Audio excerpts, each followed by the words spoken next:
The Autons are back, this time with a new controller, with the return of Ethan and the mystery of Jessica unfolding. Welcome to Into the Vortex.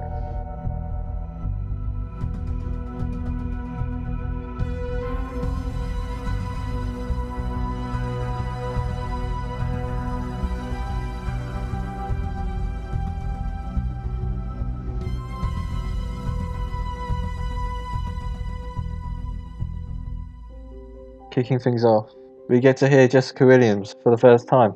So the role of Jessica Williams, I think, came around with like a uni project. So it's kind of like, it was something that I thought wouldn't go anywhere. It was just like posting a few pictures and like having this like project. And then when you kind of told me that you wanted to make more of it, it was exciting. And it was also kind of like, oh wow, I kind of have to commit to this now. Yeah, so I think it's definitely interesting how you've made Jessica you fleshed her out a bit more of as a character, and you've given her her own YouTube channel, which is definitely quite a cool way to sort of promote the whole thing. I think it's interesting because you've sort of made her seem like quite sort of like an innocent, friendly character, so it's almost like, why would anyone want to harm her? Like, you know, what kind of monster would make her go missing? What kind of monster? Filming days, it was like a week worth. I think it was probably like 3 days. I think when you meet people on the day, you kind of see them as their character rather than an actress or actor. So it kind of helps you to like get into the character more, you know, kind of like a little method acting with that. Aliens plus plastic surgery equals disaster. So for the future is plastic, I've always had this idea, and it's been loosely mentioned once or twice in Doctor Who, about trying to use the idea of Autons and living plastic, but using it in more of a vain way. So you've got plastic surgery. We don't heavily involve it in the episode, but we definitely hinted it in certain areas. The advert man says to the Doctor, you could do with some work. Henry A. White, when he sees the Doctor, says, I told you could do with some work. And even Alex, Isabella's boyfriend, says, you could do with some work, then you'd be better company. There's more and more people around, I think, like at a younger age group, I think, with influencers on Instagram and social media in general, basically telling you to change your appearance to make yourself more attractive. I think for me it was quite a difficult episode to film because I do struggle with my appearance. So when Tom was like, you can do with some surgery, it was like, it did hit a bit of a spark in me, but I found it funny because it was Tom saying it. I did think it was very important to do it. You see all these models and influencers and stuff, and even they use Photoshop. And it makes you question, well, they're trying to be perfect, but they're also not perfect. Yeah, no, I definitely like the whole concept of like modern day Autons getting involved with making people look beautiful and, you know, be successful and liked by their peers, because I think it's good because obviously you think about, you know, the ridiculous, like, you know, the endless pursuit of perfection. You think about plastic surgery and going too far, and you think, like, you know, what's the next logical step in going too far? And I just love that the idea of Autons is like, it's just like the next step in the absurd direction. Like, you know, it's like you've got people want to look beautiful and they want, you know, they go to plastic surgery, but then the next step is, you know, they'll walk right into something involving Autons. I think it's quite a fun parody of, you know, of vanity. The Autons are the only characters returning. So I first got involved with Ambient Homeland. I was walking down a dark alley one night, probably shouldn't have been, and then this little man, you know, popped out the alley, chloroform over my face. Next thing I know, I'm in the corner of a TARDIS with a boom pole strapped to my arms. No, but seriously, I'm just friends with Mark from university. You know, fellow Doctor Who fan, wanted to help out. What could go wrong? Who knew? So many years later. And Agent Dave Ross is brilliant. I love him, love his performance in this episode, and yeah, no, he's a very fun character, and I love how he just doesn't have time for anything. He's just so down to earth, and he's just like, nah, I know it's aliens, shut up, you're working for us. Like, he's just good. He just gets to the point, which is what you need with the Doctor, otherwise the Doctor will just piss off. Like, so yeah, no, he's very good. Reese's character is a bit of old and new. Obviously you've got this fresh new character, but you've got the relation to unit. He's an interesting one. On the surface, he's a bit of a stock agent character, sort of bursts in, saves the day, but I've sort of tried to bring a little bit of, I don't want to say wackiness, because that's not very accurate, but a bit more flair to him. He's pretty stock standard in the script, and I've tried to add a couple little personal touches, I guess, that bring him to life. Tell you instantly what my favourite moment was filming. It was probably when Reese dragged me into the car and I was just screaming my little lungs out, and yeah, that was a fun day. I'm very looking forward to people seeing this scene. Probably not the best day for the neighbours, but... In episode 3 we had to pick, I didn't have to. I had to arrest Ollie's character, the mother man. And so I run in, and we thought it'd be funny if I scooped him like a baby. And we just sort of kept running with it, and 5-6 takes I think before we got it, but he's heavier than expected. Futurist plastic episode with Ollie's character, that was one of the funnest filming days I've had, because he really nailed that character, but we improvised a lot of stuff for the scene, which actually made it a lot better. He was funny. Ollie, I mean, obviously, the scene where he's like waking up the plastic, I found that hilarious. I did want to, because obviously there is that like disconnect between the advert man, Tristan's character, like the way my character like manipulates through him, and sort of puppeteers him. I wanted to sort of show like that disconnect. In the script, it emphasises I'm picked up by my throat and held in the air. I also wanted it to be the complete polar opposite of the person who's behind it. Think The Wizard of Oz, this giant face on the screen, and then in reality there's quite a wide shot, there's a man behind the curtain, and I felt that's what we needed in this episode. I really liked him. I liked Tristan as the advert man. There's something about him that was like, you can see him on the TV. Tristan's a friend from uni, a third-year acting student, a terrific actor, worked on Lonely FM, hit movie Lonely FM, you may have heard of it. Those two characters, Tristan and Ollie, are both great. I mean, his character is very funny. I just love he just bounds confidence. It's great, it's so funny. He strikes me as the kind of guy where if you're like, oh no, I don't want plastic surgery, he goes, no, you do, trust me. It's great. He was the choice I went with. Did a fantastic performance, blew me out of the park. And Ollie, again, someone who's a film student. I know he wasn't too keen on acting, he was quite nervous, but overall we think that maybe he actually steals the show.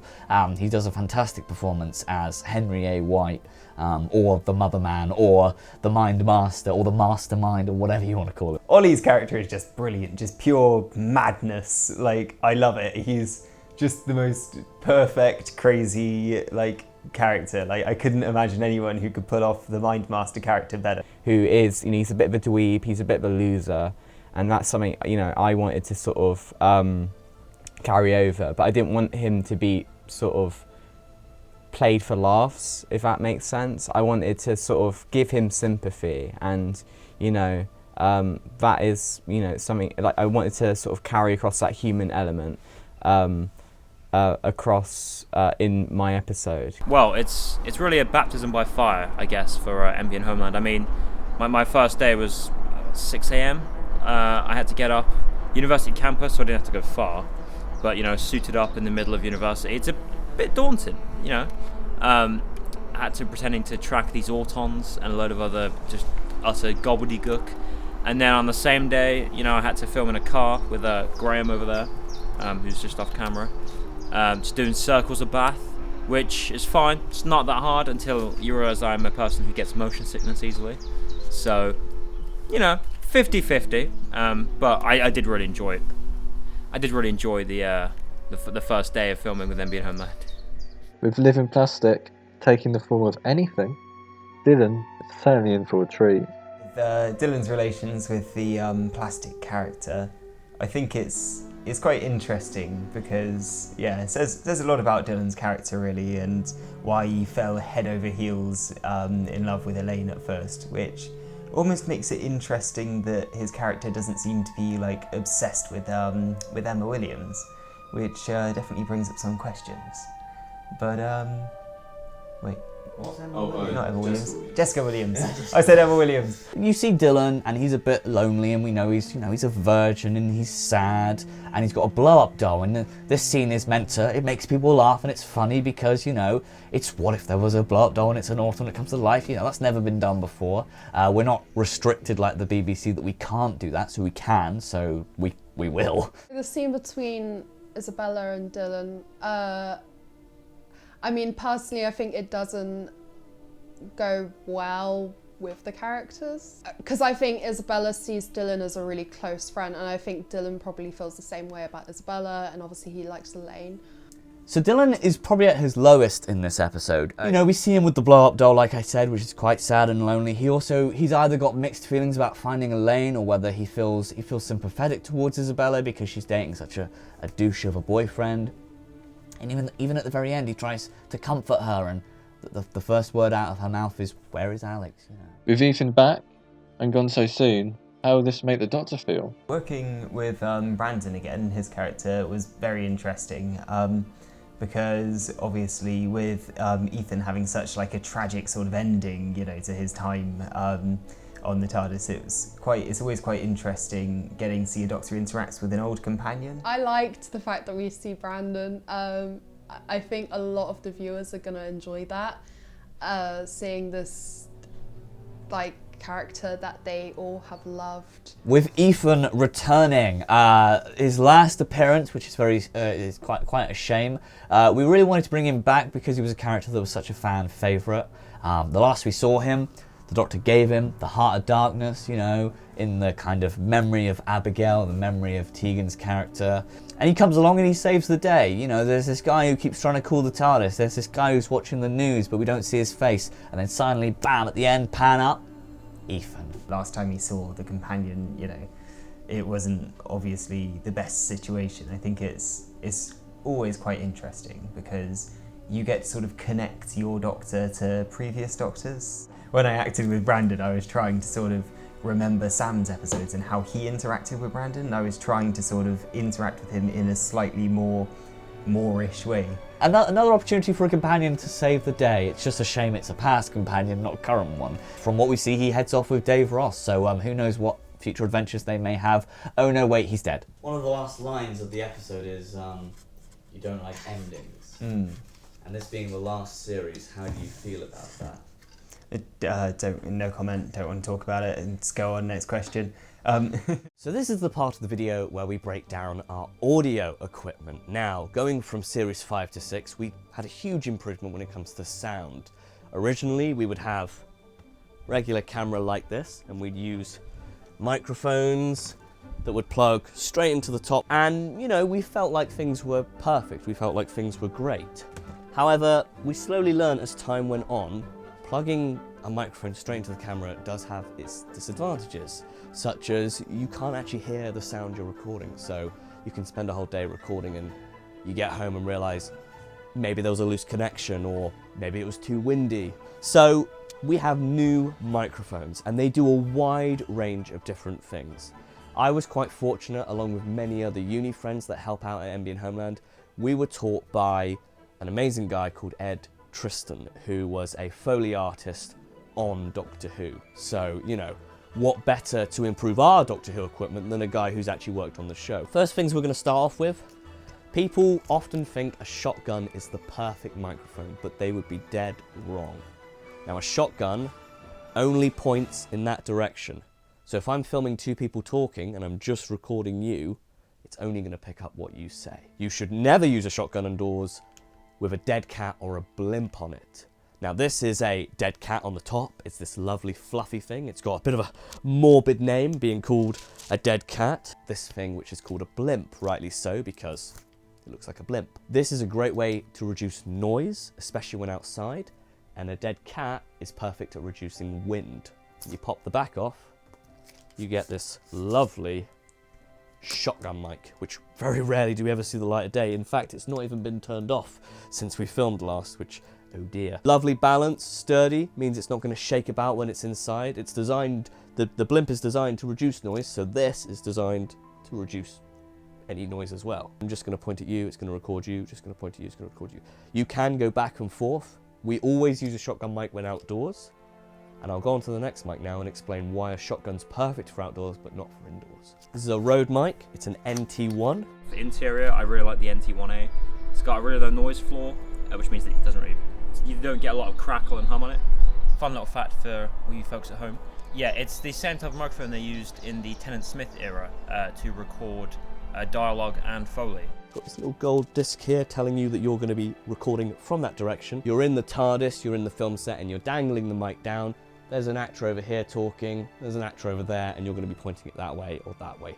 It can pick up all the way around, so you can just leave it in the middle between two actors, or maybe 50-50, so it picks up on the good side. These are recommended for indoors, but never use them outdoors. There is no way to add a noise reduction to this. You can't add a blimp, and you definitely can't add a dead cat on top of one of these, or else it's just not going to work. Now when it comes to outside, or technically you could also use it inside, you have a boom pole.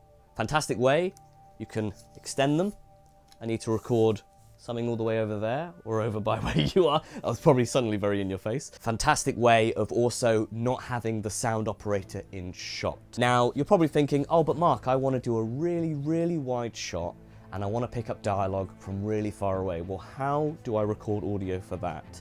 Different ways you can do it. You can dub it in post, which is the best way, or you can do what I'm doing right now, which is wear a lav mic or a lapel mic. The way we approach sound for Series 6 has come along like leaps and bounds, like from what I have seen with Series 5 for previous series. We're dedicating more of an approach to like the oral soundscape and sort of building that up with layers as well. Reese, who's behind me right now, just keeping an eye on my levels. But you can have wireless ones.